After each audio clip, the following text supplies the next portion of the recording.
இந்தியாவில் இருக்கிற நிறைய பெற்றோர்கள் நினைக்கிற ஒரு விஷயம்னா பிள்ளைகளை பள்ளிக்கூடத்துக்கு அனுப்புனதுக்கு பிறகு அவங்க சேஃப்டியா தான் இருக்காங்க அப்படின்னு நினைக்கிறாங்க. பட் அவங்க நினைக்கிற மாதிரி நிறைய பள்ளிக்கூடங்கள் 99% அளவுக்கு சேஃப்டியா தான் இருக்கு. ஆனா ஒரு சில பள்ளிக்கூடங்கள்ல அந்த 1% சேஃப்டி கேள்விக்குறியா தான் இருக்கு. அப்படி அந்த 100% சேஃப்டியை கொடுக்க முடியாத பள்ளிக்கூடங்கள்ல தான் மர்மமான முறையில இந்தியா முழுக்க சில பள்ளிக்கூடங்கள்ல குழந்தைகள் இறந்து போறாங்க. பட் அதற்கான இறப்புக்கான காரணம் என்ன, உண்மையிலே அவர்களுக்கு என்ன நடந்துச்சு அப்படிங்கறத பத்தி அந்த நேரத்துல மீடியாவில் பெரிய அட்டென்ஷன் கிடைச்சி பேசப்படுமே தவிர அதுக்கு பிறகு அவங்களுக்கு நீதி கிடைச்சுதா, அந்த வழக்குல என்னென்ன நடந்துச்சு, பள்ளி நிர்வாகத்தின் சார்பா என்ன நடவடிக்கை எடுக்கப்பட்டுச்சு, அரசு சார்பா என்ன நடவடிக்கை எடுக்கப்பட்டுச்சு அப்படிங்கறத யாருமே ஃபாலோ பண்ணியிருக்கவே மாட்டோம். நிறைய யூடியூபர்ஸா இருக்கட்டும், மீடியா கூட யாருமே அதை ஃபாலோ பண்ண மாட்டாங்க. அந்த நேரத்துல கரண்ட் டாபிக்கா அது இருக்கா, சென்சேஷனலா எல்லாருமே பாக்குறாங்களா, அப்போ அதை போடுவோம், அடுத்தபடியா அதை போட்டோம்னா யாருமே பார்க்க மாட்டாங்க அப்படிங்கிறது தெரியும். இதனால அவங்களுக்கு பெனிஃபிட் அப்படிங்கிறது எதுவுமே கிடையாது. ஆனா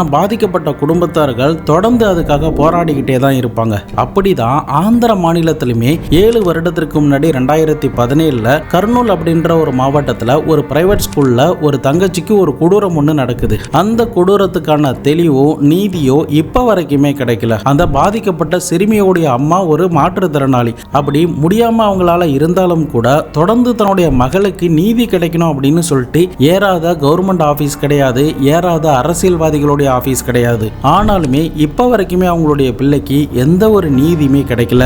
பாதிக்கப்பட்ட அந்த சிறுமியார், அவங்களுடைய பள்ளிக்கூடத்தில் அவங்களுக்கு என்ன நடந்துச்சு, அந்த வழக்குல அரசு தரப்புல இருந்து என்ன நடவடிக்கை எடுக்கப்பட்டுச்சு, 2017 ஆந்திர மாநிலத்தில் பரபரப்பா பேசப்பட்ட ஒரு முக்கியமான சம்பவத்தை பத்தி தான் தெல்ல தெளிவா டீட்டெயிலா அலசி ஆராய போறோம். நிறைய இன்ஃபர்மேஷன்லாம் இந்த வீடியோல இருக்கு, அதனால எங்கேயுமே ஸ்கிப் பண்ணாம தொடர்ந்து பாருங்க.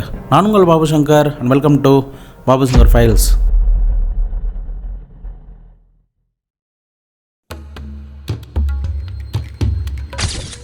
ஆந்திர மாநிலம் கர்னூல் மாவட்டத்தில் ஒரு பழங்குடியினர் சமுதாயத்தை சேர்ந்தவர்கள் தான் சுகாலி ராஜு மற்றும் பார்வதி தேவி அப்படின்ற இந்த தம்பதியினர். இந்த தம்பதியினருடைய மகள் தான் 15 வயதில் இருந்த கீர்த்தி. இந்த கீர்த்தி அப்படின்ற பெயர் உண்மையான பெயர் கிடையாது. பாதிக்கப்பட்டது ஒரு மைனர் பொண்ணு அப்படிங்கிறதுனால பெயரை மாற்றம் பண்ணியிருக்கேன். ஸோ உங்களுடைய புரிதலுக்காக தான் இந்த சேஞ்சஸ் பண்ணியிருக்கேன்.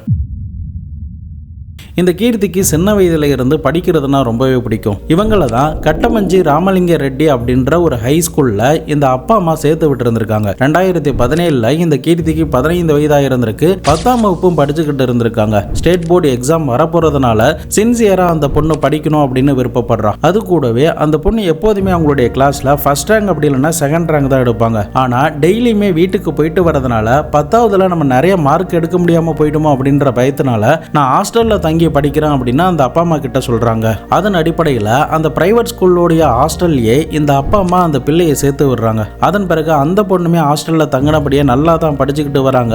எந்தவித பிரச்சனையுமே இல்லாம அவங்களுடைய நாட்களுமே நகர்ந்து தான் போய்கிட்டு இருக்கு. இப்படி இருக்கிற சமயத்துல தான் 2017 ஆகஸ்ட் மாதம் போல ரக்ஷா பந்தன் வந்திருக்கு. இதுக்காக அந்த சிறுமி ஹாஸ்டல்ல இருந்து தன்னுடைய அம்மாவுடைய வீட்டுக்கு போறாங்க. அப்படி போகும்போது சரியா ஆகஸ்ட் 11, 2017 வாக்குல தன்னுடைய அம்மா கிட்ட என்ன சொல்றாங்கன்னா, நான் மறுநாள் ஸ்கூல் போலாமா, அப்படியே போனாலுமே டே ஸ்காலரா போறேன், நான் ஹாஸ்டல்ல தங்கி படிக்கல, அந்த ஹாஸ்டலோடைய சேர்மனான ஹர்ஷவர்தன் ரெட்டி மற்றும் திவாகர் ரெட்டி எனக்கு தொந்தரவுகள் கொடுக்குறாங்க, எனக்கு ஹாஸ்டல்ல தங்கி நைட்ல தங்கி படிக்கிறது பிடிக்கல அப்படின்ற மாதிரி ஜாடம் மாடையா அரசல் புரசலா அந்த சிறுமி சொல்றா. பட் அம்மாவுக்குமே அது சரிவர புரியல. என்னவா இருக்கும் அப்படின்னு சொல்லி மறுநாள் இந்த சிறுமியுடைய அம்மா ஹர்ஷவர்தன் ரெட்டி அப்படின்ற அந்த சேர்மனுடைய மனைவிக்கு கால் பண்றாங்க. கால் பண்ணி என்னுடைய மகள் இந்த மாதிரி சொல்றாங்க, என்ன அப்படின்னு சொல்லி கேட்டபோது 4 மணிக்கெல்லாம் உங்களுடைய மகளை எழுப்பி விடுறோம், அது அவளுக்கு பிடிக்கல போல, அதனாலதான் அப்படி சொல்றா, மற்றபடி வேற ஒன்றும் இல்லை அப்படின்னு சொல்லி இருந்திருக்காங்க.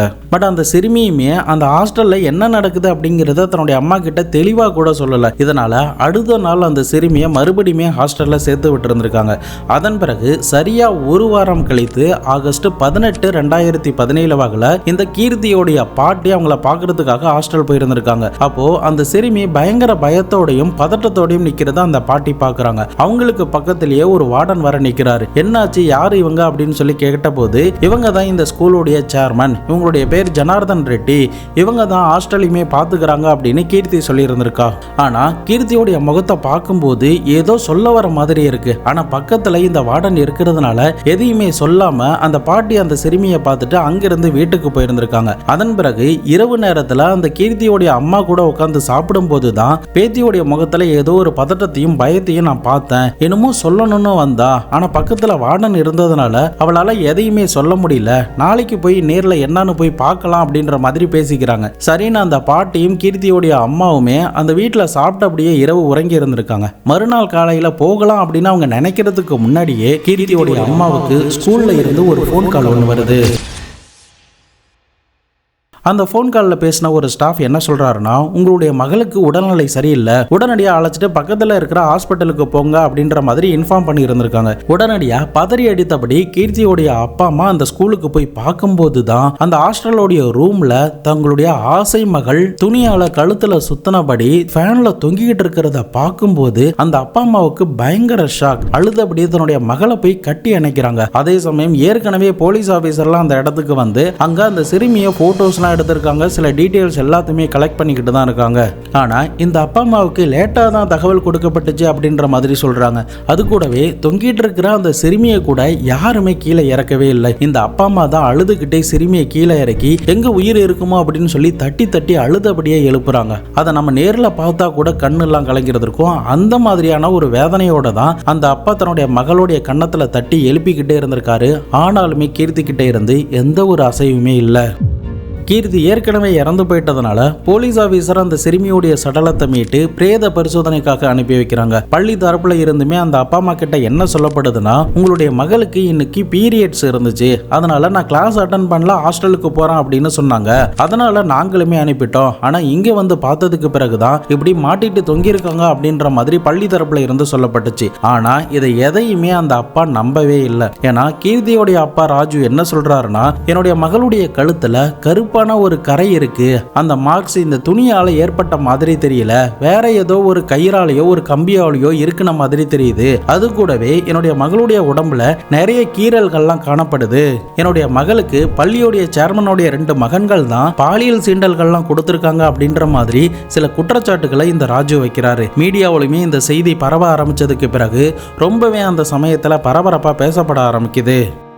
அது கூடவே ராஜுவோடைய அப்பா என்ன ஒரு முக்கியமான ஒரு குற்றச்சாட்டு வைக்கிறாருன்னா, இறந்து போன அவங்க மகளுடைய ஹைட் வந்து 5.2, ஆனா அந்த ஃபேன் இருக்கிறது ஒரு 10 ஃபீட்ல. ஒரு அடிக்கு ராடு வந்து அந்த ஃபேனுடைய ரெக்கை 9 அடியில இருந்தாலும் கூட என்னுடைய மகளால எக்கி துணி போடுவது ரொம்பவே சிரமம். அது கூடவே அந்த ரூம்ல எந்த ஒரு ஏணியோ எந்த ஒரு ஸ்டூலோ எந்த ஒரு பெஞ்சோ கிடையாது. ஒரு அடியில இருக்கக்கூடிய ஒரு சின்ன பக்கெட் மட்டும்தான் இருந்துச்சு. ஆனா அதுல ஏறி போடுவதற்குண்டான சாத்தியக்கூறுகள் எல்லாமே ரொம்பவே குறைவு தான். என்னுடைய மகளை வேற எங்கேயோ கொலை பண்ணிட்டு இதுல இப்படி மாட்டி விட்டு தன்னை தானே மாய்த்து கொண்டிருக்கா அப்படின்ற மாதிரி ஒரு டிராமாவை நடத்துறாங்க அப்படின்னு ஒரு குற்றச்சாட்டா பகிரங்கமா மீடியா முன்னாடி இந்த அப்பா வச்சிருந்திருக்காரு. இது கூடவே ஃபேன்ல வந்து கீர்த்தி தொங்கிட்டு இருக்கும்போது அவங்களுடைய கால்கள் எல்லாமே கிரவுண்ட்ல அப்படியே டச் ஆனபடி தான் இருக்கு. அதை பார்க்கும்போது கண்டிப்பா வந்து அவங்க மாட்டிக்கிட்டு இறந்து போன மாதிரியான எந்த ஒரு காட்சியுமே அதில் தெரியாது. நீங்க அந்த போட்டோஸை பார்த்தா கூட உங்களுக்குமே அப்படிதான் தோணும். அந்த போட்டோஸை என்னால் இங்கே அப்லோட் பண்ண முடியாது, நம்முடைய டெலிகிராம் சேனலில் போட்டிருக்க, முடிஞ்சா செக் பண்ணி பாருங்க. அந்த போட்டோஸை நீங்க பார்த்துருந்தீங்கன்னா கண்டிப்பா கீர்த்தி இதை பண்ணியிருக்க மாட்டாங்க அப்படிங்கிறது தெரியும். இது ஒரு பக்கம் இருக்க, கர்னூல் மாவட்டத்துடைய ஜிஹெச்ல தான் இந்த சிறுமியுடைய சடலத்தை பிரேத பரிசோதனை பண்ணுவதற்காக வச்சிருந்திருக்காங்க. ஆரம்பத்துல அந்த மெடிக்கல் காலேஜோடைய ஹெச்ஓடியான லட்சுமி நாராயணன் அப்படின்றவர் தான் பிரேத பரிசோதனை பண்ண வந்திருக்காரு. ஆனா இந்த அப்பா அம்மா சைட்ல இருந்து அவர் பண்ண இந்த ஸ்கூலுக்கு ஆதரவா தான் ரிப்போர்ட் கொடுப்பாரு, அதனால அவர் வேணாம். அதே கல்லூரியில அசோசியேட் ப்ரொஃபஸரா இருக்கிற சங்கர் அப்படின்றவர் இதை போஸ்ட்மார்ட்டம் பண்ணணும் அப்படின்ற மாதிரி சில கோரிக்கையெல்லாம் வச்சிருந்திருக்காங்க. அதன் அடிப்படையில் அந்த சங்கர் அப்படின்றவர் தன்னுடைய டீம் கூட ஒரு 3 மணி நேரம் கிட்ட கீர்த்தியோடைய சடலத்தை பிரேத பரிசோதனை பண்றாரு. அப்படி பிரேத பரிசோதனை பண்ணும்போது அவருடைய ரிப்போர்ட்ல என்ன சொல்றாருன்னா, இந்த பொண்ணு மூச்சு திணறி தான் இறந்திருக்காங்க, ஆனா கழுத்து நெரிக்கப்பட்டு கொலை பண்ணாங்களா, அப்படி இல்லைன்னா இவங்க தன்னை தானே மாய்த்து கொண்டதுனால இறந்து போனாங்களா அப்படிங்கிறது கேள்விக்குறியா தான் இருக்கு. அது கூடவே இவங்களுடைய உடம்புல முக்கியமா அவங்களுடைய பிரைவேட் பார்ட், இன்டர்னல் ஆர்கன்ஸ் அப்படின்னு சொல்லி சில இடங்கள்ல காயங்கள்லாம் காணப்படுது. அது கூடவே பாலியல் சீண்டலுக்கு உண்டான சில தடயங்களுமே உங்களுடைய சடலத்துல காணப்படுது அப்படின்ற மாதிரி ரிப்போர்ட் கொடுக்கிறாரு. மறுபக்கம் பேத்தாலஜி ரிப்போர்ட்ல கூட பாலேஸ்வரி அப்படின்ற ஒரு டாக்டர் என்ன சொல்றாங்கன்னா, இந்த சிறுமியோடைய கருப்பையில ஆணுடைய விந்து இருக்கிறத பார்க்க முடியுது அப்படின்ற மாதிரி ரிப்போர்ட்ல சொல்றாங்க. ஆக மொத்தம் இந்த பொண்ணு இறப்பதற்கு முன்னாடி பிசிக்கல் ரிலேஷன்ஷிப்ல ஈடுபட்டிருக்காங்க அப்படின்னும் அதன் பிறகுதான் இவங்க கொலை செய்யப்பட்டிருக்கலாம் அப்படின்ற மாதிரி அந்த போஸ்ட்மார்டம் ரிப்போர்ட்லயுமே வருது. கீர்த்தி இறந்த அன்னைக்கு அவங்களுடைய அப்பா அம்மா பக்கத்துல இருக்கிற போலீஸ் ஸ்டேஷன்ல போயிட்டு இந்த ஜனார்தன் ரெட்டி, அவருடைய 2 மகன்களான ஹர்ஷவர்தன் ரெட்டி, திவாகர் ரெட்டி அப்படின்ற இந்த 3 பேர் மேல ஐபிசி செக்ஷன் 302, 201 மற்றும் இவங்க பழங்குடியினர் வகுப்பை சேர்ந்தவங்க அப்படிங்கிறதுனால ஆதி திராவிடர் மற்றும் பழங்குடியினர் வன்கொடுமை தடுப்பு சட்டத்தின் கீழையுமே இந்த 3 பேர் மேலையுமே வழக்கு பதிவு பண்ணப்படுது. அது கூடவே 2012 ஆக்ட் படி போக்சோ சட்டத்தின் கீழையுமே இவங்க மேல வழக்கு பதிவு பண்ணப்படுது.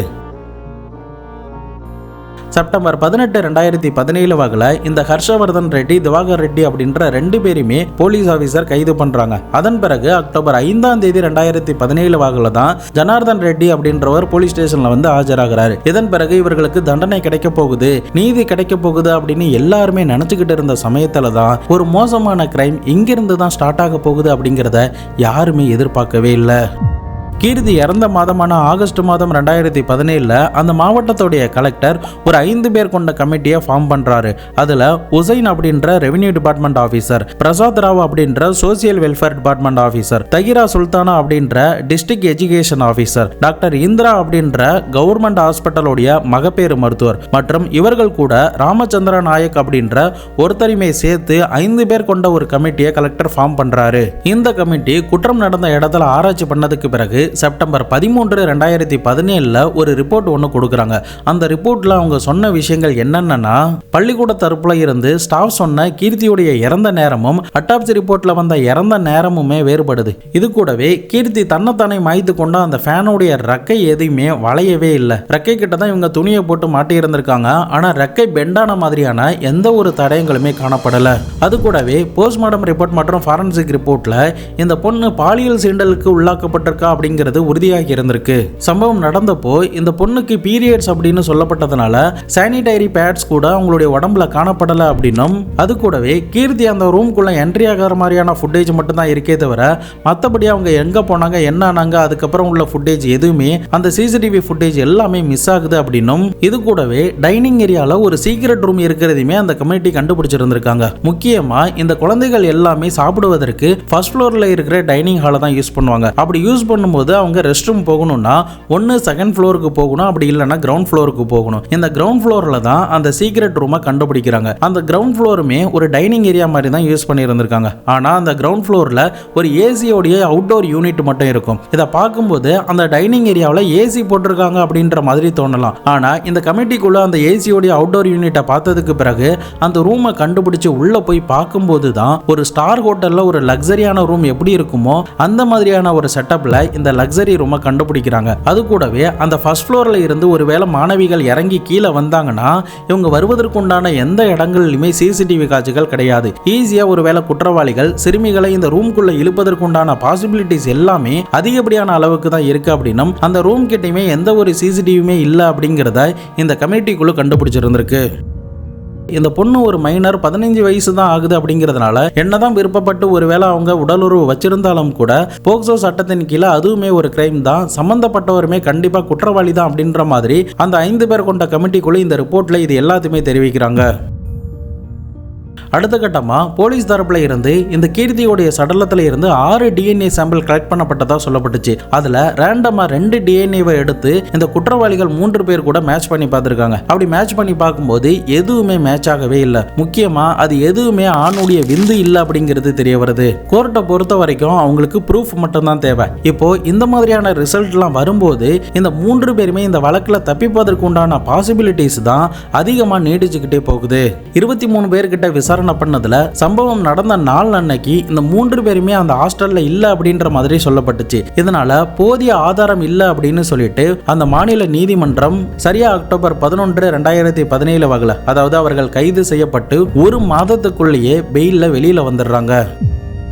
முக்கியமாக இவர்கள் தப்பிப்பதற்கு டிஎஸ்பி வினோத்குமார் அப்படின்றவர் ஒரு பெரிய கேமே ஆடி இருந்திருக்காரு. அவர் என்ன பண்ணியிருந்திருக்காருன்னா மருத்துவ டிபார்ட்மெண்ட்டுக்கு ஒரு கடிதம் எழுதுறாரு. அந்த கடிதத்தில் அவர் என்ன சொல்றாருன்னா, கீர்த்தியோடைய சடலத்தை போஸ்ட்மார்டம் பண்ண டாக்டரான சங்கர் அப்படின்றவர் கீர்த்தியோடைய ஜாதியை தான் சேர்ந்தவர். இதனால அவங்களுக்கு சாதகமாக எழுதியிருக்க வாய்ப்பு இருக்கு. அதே சமயம் அவருடைய ரிப்போர்ட்ல உண்மைத்தன்மை ரொம்பவே குறையிற மாதிரி இருக்கு, இன்கன்சிஸ்டண்டா இருக்கு. எக்ஸ்பர்ட்டோடைய சில ஒப்பீனியன்லாம் எங்களுக்கு தேவை. இதனால ஏஎம்சி மருத்துவமனையில இருந்து 2 எக்ஸ்பர்ட் ரிசார்ட் மற்றும் இந்த கவர்மெண்ட் ஹாஸ்பிட்டல்ல இருந்து லட்சுமி நாராயணன், அதாவது இந்த அப்பா அம்மா யாரை வேணான்னு சொன்னாங்களோ அந்த லட்சுமி நாராயணன் அப்படின்ற டாக்டரையும் சேர்த்து கிடைச்ச இந்த ஆதாரங்கள் எல்லாத்தையுமே பார்த்து புதுசா ஒரு டெஸ்ட் எதையுமே எடுக்காம அவங்க கிட்ட இருந்து ஒரு ஒப்பீனியன் வாங்கலாம் அப்படின்ற மாதிரி அந்த லெட்டர்ல எழுதி இருந்திருக்காரு. அது கூடவே டிஎன்ஏ ரிப்போர்ட்லையுமே இந்த குற்றவாளிகளுக்கு எதிராக எந்த ஒரு ஆதாரமுமே இல்லை.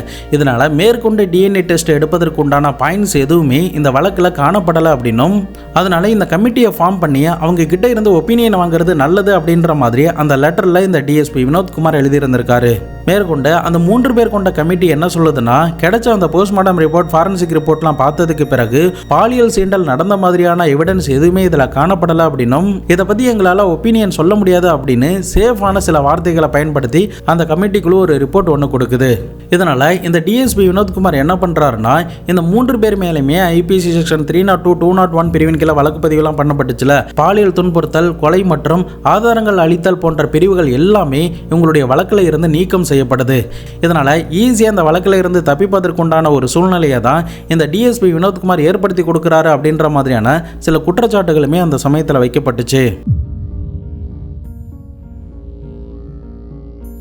தொடர்ந்து இந்த அப்பா அம்மாவுமே தங்களுக்கு நியாயம் கிடைச்சிடாது அப்படின்னு சொல்லி நீண்ட நாட்களாக போராடிக்கிட்டே வராங்க. இறுதியா 2 வருடம் கழித்து 2019 ஆந்திர மாநிலத்தில் ஜெகன்மோகன் ரெட்டி புதிதா சிஎம்மா மாறி இருந்திருக்காரு. இந்த சம்பவம் நடக்கும்போது தெலுங்கு தேச கட்சியான சந்திரபாபு நாயுடு தான் முதலமைச்சராக இருந்திருக்காரு. அவர் தன்னுடைய பதவியை இழந்ததுக்கு பிறகு ஜெகன்மோகன் ரெட்டி வந்ததுக்கு பிறகு ஜனசேனா கட்சியுடைய தலைவரான பவன் கல்யாணை இவங்க போய் பார்த்திருந்திருக்காங்க. அந்த சமயத்தில் இந்த அப்பா அம்மா கூட சேர்ந்து பெரிய போராட்டத்தையே இந்த பவன் கல்யாண் நடத்தி இருந்திருக்காரு. இதனால மீடியாவில் இந்த செய்தி மறுபடியுமே பரபரப்பா பேசப்பட ஆரம்பிக்குது. ஜெகன்மோகன் ரெட்டியுமே இந்த அப்பா அம்மாவை சந்தித்து நாங்க சிபிஐக்கு இந்த வழக்கை மாற்றம் பண்றோம் அப்படின்ற மாதிரி சொல்றாங்க. ஆனா அரசு தரப்புல இருந்து சிபிஐக்கு மாற்றம் செய்யக்கூடிய எந்த ப்ராசஸ்லயுமே ஈடுபடல அப்படிங்கிறது பின்னாட்கள்ல தான் அந்த அப்பா அம்மாவுக்கே தெரிய வர ஆரம்பிக்குது. தொடர்ந்து ஜெகன்மோகன் ரெட்டி ஆட்சிக்கு வந்ததுக்கு பிறகு சீஃப் செக்ரட்டரியான பூனம் அப்படின்ற ஒரு பெண்மணி இந்த வழக்கில் சில ஆக்ஷன்லாம் எடுத்திருந்திருக்காங்க. அது கூடவே இந்த போஸ்ட்மார்ட்டம் ரிப்போர்ட், ஃபாரன்சிக் ரிப்போர்ட் எல்லாத்தையுமே தோண்டி ஆராய ஆரம்பிக்கிறாங்க. இதனால அவங்களுமே கொஞ்ச நாட்களில் டிரான்ஸ்ஃபர் செய்யப்படுறாங்க. இவங்க டிரான்ஸ்ஃபர் ஆனதுக்கு பிறகு டாக்டர் ஜகவர் ரெட்டி அப்படின்றவர் வந்திருக்காரு. அதன் பிறகு அவர்களையுமே நேரில் பார்த்து இந்த அப்பா அம்மா ரிப்போர்ட் எல்லாமே கொடுக்குறாங்க. சீக்கிரமாக நாங்கள் இதை பார்க்குறோம் அப்படின்ற மாதிரி ஒரு 9 மாதம் கிட்ட இழுத்தடிச்சுக்கிட்டே இருந்திருக்காரு. இதனால ஒரு கட்டத்தில் கோபமான அந்த அப்பா அம்மா அவர்கிட்ட டைரக்டா சண்டை போடுறாங்க. அப்போ அந்த சீஃப் செக்ரட்டரி என்ன சொல்றாருன்னா, எனக்கு சில வேலைகள் இருக்கு, நேரம் இல்ல, அதனால என்னுடைய பிஏ கிட்ட இதை சொல்லுங்க அப்படின்ற மாதிரி சொல்றாங்க. அதன் பிறகு அந்த அப்பா அம்மா நடந்த விஷயங்கள் எல்லாத்தையுமே அந்த சீஃப் செக்ரட்டரியோடைய டெபுட்டி செக்ரட்டரி கிட்ட சொல்லி இருந்திருக்காங்க. அப்படி சொல்லும் போது தான் அவர் என்ன சொல்றாருன்னா, ஒரு 5 லட்சம் ரூபாய் பணத்தை கொடுங்க, உடனடியாக இந்த ஒரு கமிட்டியை ஃபார்ம் பண்ணி இந்த வழக்கை விசாரணை பண்ண வச்சிருவோம் அப்படின்ற மாதிரி சொல்லி இருந்திருக்காரு. இதை கேட்டதுமே அந்த அப்பா அம்மாவுக்கு பயங்கர ஷாக். இதனால மறுபடியுமே அந்த அப்பா அம்மா ஜகவர் ரெட்டி அப்படின்ற அந்த சீஃப் செக்ரட்டரியை பார்த்து, உங்களுடைய ஆபீஸ்ல கரப்ஷன் இருக்கு, எங்களுக்கு நியாயம் கிடைக்கும் அப்படிங்கறத நாங்க எப்படி நம்புறது அப்படின்ற மாதிரி அவர்கிட்ட சில குற்றச்சாட்டுகளை வச்சுட்டு அங்கிருந்து கிளம்பி போயிருந்திருக்காங்க. பட் அப்ப கூட அரசு தரப்புல இருந்து இந்த அப்பா அம்மாவுக்கு எந்த ஒரு நியாயமும், வழக்குல எந்த ஒரு முன்னேற்றமுமே கிடைக்கவே இல்லை. பவன் கல்யாண் அவர்கள் போராட்டம் நடத்தினப்ப கூட இந்த மாற்றுத்திறனாளி அம்மாவை வைத்து கொண்டு தான் போராட்டத்தில் பயங்கரமாக பேசியிருந்திருக்காரு, ஆவேசமெல்லாம் பேசியிருந்திருக்காரு. அதில் என்ன சொல்கிறாருன்னா, ஜெகன்மோகன் ரெட்டி ரொம்பவே சின்சியரான ஆளு தானே, அவர் இந்த கேஸை விசாரிக்க சொல்லி உத்தரவு பிறப்பிச்சா என்ன, போலீஸ் ஆஃபீஸருக்கும் சரி அரசியல்வாதிக்கும் சரி எல்லாருக்குமே பெண் குழந்தைகள் இருக்காங்க தானே, ஏன் இந்த பெண்ணுடைய வழக்கை மட்டும் எடுத்து விசாரிக்கல அப்படின்ற மாதிரி சில குற்றச்சாட்டுகளை வைக்கிறாரு. அது கூடவே நான் ஒருவேளை ஆட்சிக்கு வந்துட்டேன்னா கண்டிப்பாக என்னுடைய முதல் ஆர்டர் இந்த கீர்த்தியோடைய வழக்கை விசாரணை பண்ண வைக்கிறது தான் அப்படின்ற மாதிரி ஆவேசமா அந்த மேடைகளில் பேசியிருந்திருக்காரு. ஆனா தற்போதைக்கு பவன் கல்யாண் அவர்கள் அதே தெலுங்கு தேச கட்சி, அதாவது இந்த குற்றம் நடந்தப்போ சந்திரபாபு நாயுடு தான் சிஎம்மா இருந்திருக்காரு, அவர் கூடயே மறுபடியும் கூட்டணி வைத்து தற்போதைக்கு பவன் கல்யாண் டெபுட்டி சிஎம்மா இருக்காரு. ஆனா இப்போ வரைக்குமே கீர்த்தியோடைய வழக்குல எந்த ஒரு ஆக்ஷனுமே எடுக்கவே இல்லை. தொடர்ந்து இந்த அப்பா அம்மா தங்களுடைய மகளுக்கு நீதி கிடைச்சிடாதா அப்படின்னு சொல்லிட்டு இப்போ வரைக்குமே போராடிக்கிட்டு தான் இருக்காங்க. பவன் கல்யாண் டெபுட்டி சிஎம்மா ஆனதுக்கு பிறகு நமக்கு உதவி பண்ணுவாரு அப்படின்னு தான் அந்த அப்பா அம்மா நினைச்சிருக்காங்க. ஆனா அது அவங்களுக்கு பெரிய ஏமாற்றத்தை தான் கொடுத்திருந்திருக்கு. இந்த கீர்த்திக்கு நடந்த மாதிரியான விஷயங்கள் இந்தியாவில் பல இடங்கள்ல அங்கங்க நடந்துகிட்டு தான் இருக்கு. சில விஷயங்கள் வெளியில தெரியாம கூட இருக்கு. வெளில இருந்து ஒருத்தர் பார்க்கும்போது இதை விட்டுறலாம் அப்படின்ற மாதிரி நமக்கு தோணலாம். ஆனா பாதிக்கப்பட்ட குடும்பத்தார்களுக்கு எவ்வளவு வலி இருக்கும் அப்படிங்கிறத யோசிச்சு பாருங்க. எனக்குமே இந்த வழக்கில் இந்த பொண்ணுக்கு நியாயம் கிடைக்குமா அப்படிங்கிறதுல கொஞ்சம் கூட நம்பிக்கையே இல்லை. அது கூடவே இந்த பள்ளிக்கூடம் இன்னமும் இயங்கிக்கிட்டு தான் இருக்கு. குற்றம் சுமத்தப்பட்ட அனைவர்களுமே சுதந்திரமா வெளியில சுத்திக்கிட்டு தான் இருக்காங்க.